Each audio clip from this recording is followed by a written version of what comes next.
Hello, everyone, and welcome back to another week of learning. Over the next 2 days, we are going to be comparing and contrasting texts. Today, we are going to focus on part one of comparing and contrasting texts. The essential question for this lesson is: how do I use text evidence and vocabulary to demonstrate understanding of text, including comparing and contrasting across texts? The I can statement for this lesson is: I can compare and contrast text using text evidence while responding to new vocabulary. And the I will statement for this lesson is: I will compare and contrast text using text evidence while responding to new vocabulary by analyzing paired passages.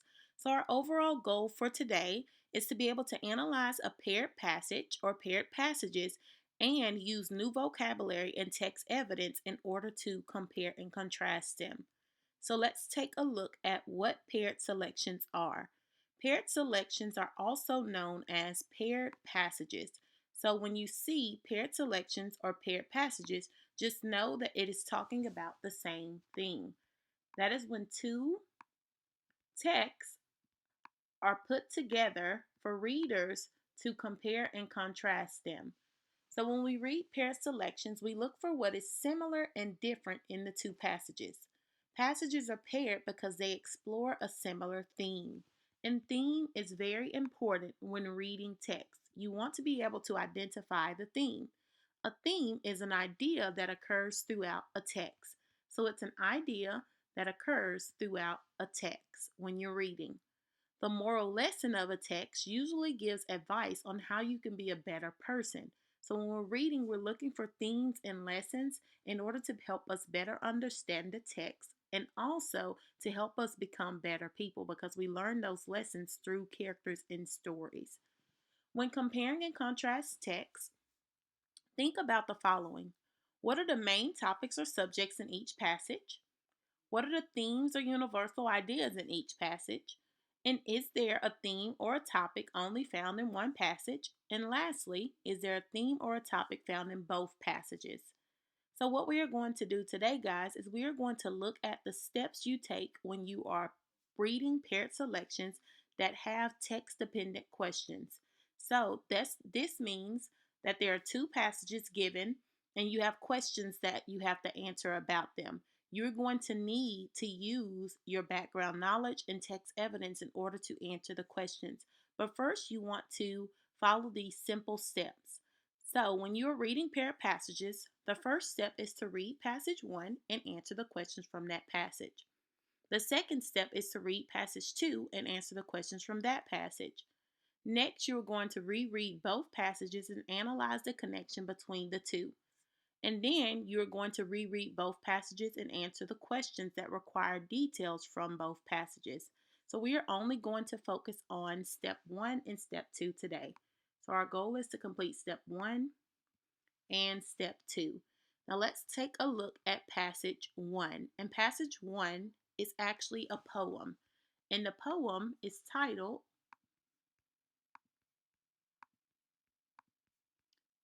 My Dog Stella. So this poem was written by a poet and the title is My Dog Stella. Now the poem has 3 stanzas. So stanza 1 is here, and remember stanzas are made up of lines. Stanza 2 is here, and stanza 3 is here. So while I'm reading today, I want you guys to think about the theme and the lesson that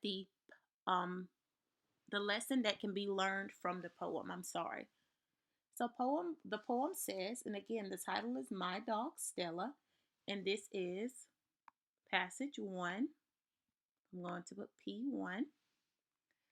And the poem says, My dog Stella goes everywhere with me. That means that they are inseparable and always together. She even waits while I study at the library. I emerge with my books and I have to smile. To think my trusty Stella has been waiting all the while. So the poet spends a lot of time in the library reading books, and while she's reading, Stella is still outside waiting on her, and that means that she can really trust Stella. The time I really knew my dog was steady and true. is a story I love to relate, and now I'll tell it to you. One morning, when I arrived at school, I had forgotten my homework and felt like a fool. That means that the poet felt really bad for forgetting her homework.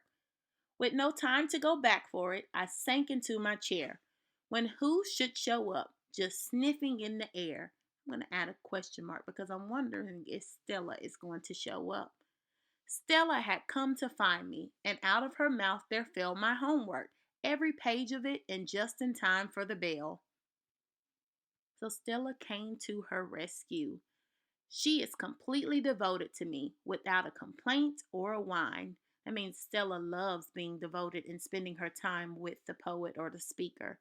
In fact, I simply cannot believe such a wonderful dog is mine.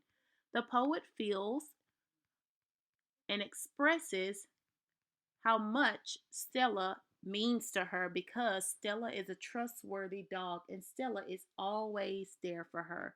So I'm going to stop and jot that the poet or speaker,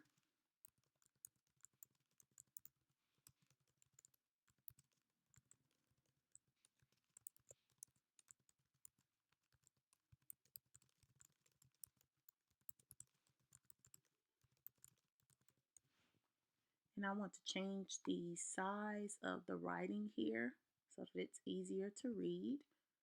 So size 30, let me change it to a 14. I'm going to come down here and drag this up,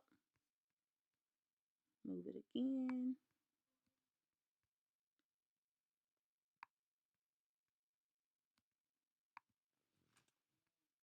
So I typed that the poet or speaker really loves her dog Stella because she is always there for her. In fact, she was there for her to save the day when she forgot her homework. So now that I have read passage 2, or passage 1, I'm sorry, I want to answer the questions for passage 1. So looking at my question 1 says choose the theme from passage 1. So I know that question 1 comes from passage 1. Question 2 says, in what way is Stella's devotion to her owner similar to a theme in passage 2? Question 2 comes from passage 2. So I'm not going to answer that, but I am going to go ahead and stop and jot that it comes from passage 2. Question 3 says, a good theme that the two passages share is that, and this comes from both, and it talks about how they are similar, so I don't want to answer this question right now. And then question 4 says, which topic appears in passage 2 but not in passage 1? This also comes from both, but it talks about how they are different. So I don't want to answer that question right now either. So I'm going to go back to question 1, which is only related to passage 1, which I've already read. And I'm going to look at the question again and choose the best answer that is supported by evidence from the text. So question 1 says, choose the theme from passage 1. A says good people are worthy of loyalty. Now, A is true, but A has nothing to do with the story or the poem that I read about Stella. B says everyone needs to help at some point. Now, that is true, where everyone needs help at some point. So I'm going to put a question mark because Stella did help the speaker when she didn't have her homework. C says new does not always mean better. So C has nothing to do with the text at all. So I'm going to cross out C.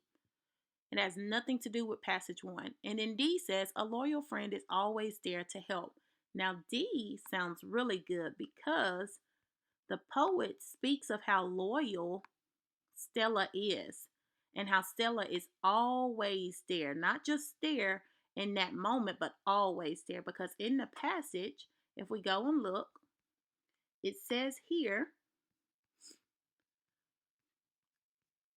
that she is everywhere with me. And also, Stella had come to find me, and out of her mouth there fell. I want to fix that line. So she says, Stella had come to find me, and out of her mouth there fell my homework, every page of it, and just in time for the bell. So Stella comes to save the day. Now I'm going to go with answer choice D. only because there's more evidence to support D in the passage and not enough evidence to support B. Now, B sounded good, but at some point tells me that Stella was only there in that moment. Stella is always there because Stella is a loyal friend to the poet or the speaker. Now that I have answered the question for passage 1, I want to look at passage 2. And passage 2 is a story. So I'm going to number my paragraphs 1, 2. While I'm numbering my paragraph, I'm skimming the text and I'm noticing that Brandy keeps appearing in the paragraphs. So I keep seeing Brandy, the name Brandy. That means that Brandy is probably an important character or a main character in the text. I also see dialogue, which tells me that this is probably going to be fiction, meaning it is not real. There are several types of genres related to fiction. So I'm going to read passage 2, and then I'm going to answer the questions for passage 2 like I did for passage 1. Terrific practice, everyone, Coach Flanders said as the girls came in from the soccer field. When they passed the bleachers, a woman in a sweatsuit jumped down and walked over to Brandy, the team's goalie. She introduced herself as Coach Selleck from the Raiders. The Raiders were the best Park League team in the state. Brandy couldn't believe this coach was actually talking to her. So I'm going to put a question mark here because I'm wondering why Coach Selleck has come to see Brandy. So Coach Flanders seems to be Brandy's coach. Brandy is the goalie on her team, and Coach Selleck is the coach for the Raiders, which is one of the best Park League teams in the state. So I'm wondering why is she there to talk to Brandy? So I need to keep reading to find out. I've watched you play, Brandy, and I think you make a great goalie for the Raiders, the coach said. Practices are 3 nights a week, though. So if you decide to play for us, you'd have to quit the school team. So Coach Selleck wants Brandy to come and play goalie for the Raiders. Give me just a second, it's going to reload.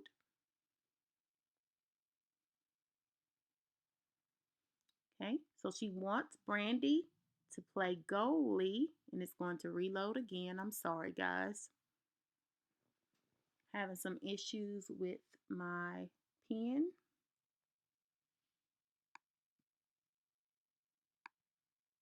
She wants her to play goalie for the Raiders. Now, Brandy would have to quit the team that she is on, her school team. So let's see what Brandy decides. Brandy's heart sank as her own coach walked up. It's a fantastic opportunity, Brandy, Coach Flanders said with a wink, and no one deserves it more than you. So this lets Brandy know that Coach Flanders is okay with her leaving the team, and she's telling her that it's a great opportunity for her to take. So, but we as readers have to figure out what Brandy decides. Now Brandy has a problem. She doesn't know if she's going to stay on her current team or join the Raiders, which is one of the top teams in the state. Brandy didn't have to think very long before giving her answer. So Brandy was probably sure of what she was going to do. It's a great honor to be asked, she said to Coach Selleck. But, now that but tells me that Brandy is probably going to stay on her original team. I'm very happy here with Coach Flanders and my teammates. Now, that statement is very important because this tells us that Brandy doesn't care about the fact that that team is one of the top teams in the state. She cares about her happiness because she says, I'm very happy here with Coach Flanders and my teammates. She could not imagine playing for a better or more supportive coach. So not only is she happy with her team, she's very pleased with her coach because she supports her, Coach Flanders. Coach Selleck sighed and said, well, you can't say I didn't try. This probably tells me that Coach Selleck is upset that she didn't decide to join her team. When the Raiders coach had left, Coach Flanders let Brandy in on a secret. They've asked me to coach the Raiders next season, and I wondered if you'd consider playing goalie for me. So even though Brandy turns down Coach Selleck, Coach Flanders is going to be the coach for the Raiders next year, and she wants Brandy to join her. And Brandy replies with, wild horses couldn't stop me, Brandy answered happily. So Brandy is going to obviously say yes to Coach Flanders, but at the moment, she's not interested in leaving her team or her teammates. So let's look at question 2, which we decided earlier was for passage 2. We're going to answer that question and then we'll wrap up the lesson for today. Question 2 says, in what way is Stella's devotion to her owner similar to a theme in passage 2? So an idea presented in passage 1 was that Stella was loyal to the speaker in the poem because she was always there for her. Now, if we think about Brandy in this passage, in passage 2, A says Brandy is devoted to Coach Flanders. Now I'm going to put a question mark because I believe A could possibly be the answer. Simply because in the text it says in paragraph 4 that I'm very happy here with Coach Flanders and my teammates. She could not imagine playing for a better or more supportive coach than Coach Flanders. This is why question 2 is probably going to be A, but I need to keep reading the other answer choices before I choose A. It also says that she's going to join Coach Flanders' team when she leaves, so that really tells me that she's devoted to her coach and she enjoys playing for her. The school team is devoted to Brandy. There was nothing really supported by B in the text because the team wasn't mentioned as much, but however, Brandy and both coaches were mentioned throughout the story. C says Coach Selleck is devoted to the school team. Now, C clearly can't be true because if Coach Selleck was devoted to Brandy's team, she would not want to take Brandy from her team and allow her to play for her team instead. And then D says Brandy is devoted to Coach Selleck. Now, Brandy is not devoted to Coach Selleck because Brandy decides to stay on her original team. The best answer is going to be A, and it is supported by what was stated in the text. So what you guys are going to do now is you're going to do exactly what I did today. You're going to read a set of paired passages, and you're only going to do steps 1 and 2, which is to read passage 1 and answer the questions from that passage, and then read passage 2 and answer the questions from that passage. I hope you guys have enjoyed learning about paired selections, and if you need help or have questions, please let me know. I am going to encourage you guys to take your time and do your very best because your grades will reflect the effort that you put into your activity. If you're struggling, ask questions. Always, always, always go back into the passage to find evidence to support whatever answer you're choosing. And remember, have a great day and thank you guys for watching today.